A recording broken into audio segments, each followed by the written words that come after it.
Salut à tous, bienvenue sur cette nouvelle vidéo de TextFPV.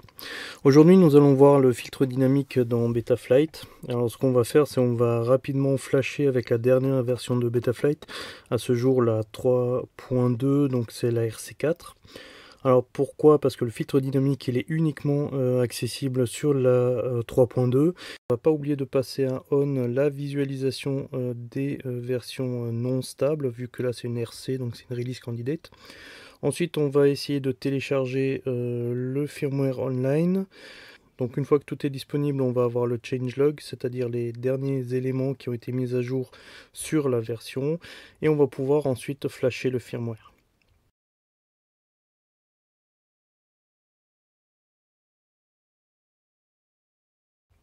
Au niveau du configurateur, vous verrez qu'il y a 2-3 petites choses qui ont changé.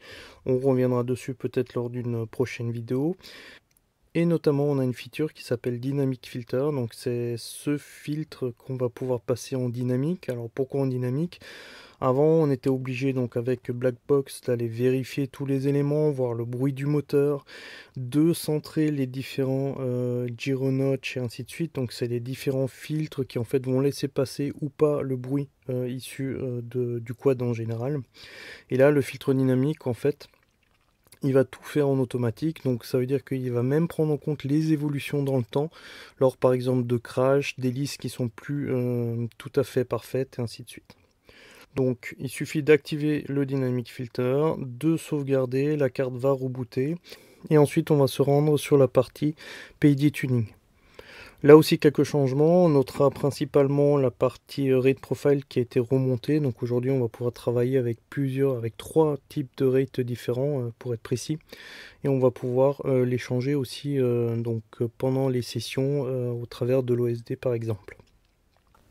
On va basculer sur l'onglet filtre et là on va remarquer nos différents filtres. Donc le premier c'est le Gyro Notch Filter 1 qu'on va passer à 0. Alors il faut vraiment faire ça tranquillement entre chaque affectation de filtre, entre chaque modification de paramètres. Il va falloir retourner voler. Alors voler c'est 30 secondes de vol en stationnaire, il faut vérifier si les moteurs sont chauds ou pas, et ensuite il faut au moins faire une petite lipo en volant entre guillemets normalement, encore une fois vérifier si les moteurs sont chauds et changer le paramètre suivant et ainsi de suite. Donc ce qu'on fera c'est on modifiera le paramètre du notch filter 1, ensuite le paramètre du notch filter 2, ensuite le paramètre du déterme notch filter, et en fait c'est ce dernier paramètre là qui lui permettra d'avoir vraiment une fluidité. C'est lui qui va vraiment vous amener vers une sensation de vol qui est complètement différente.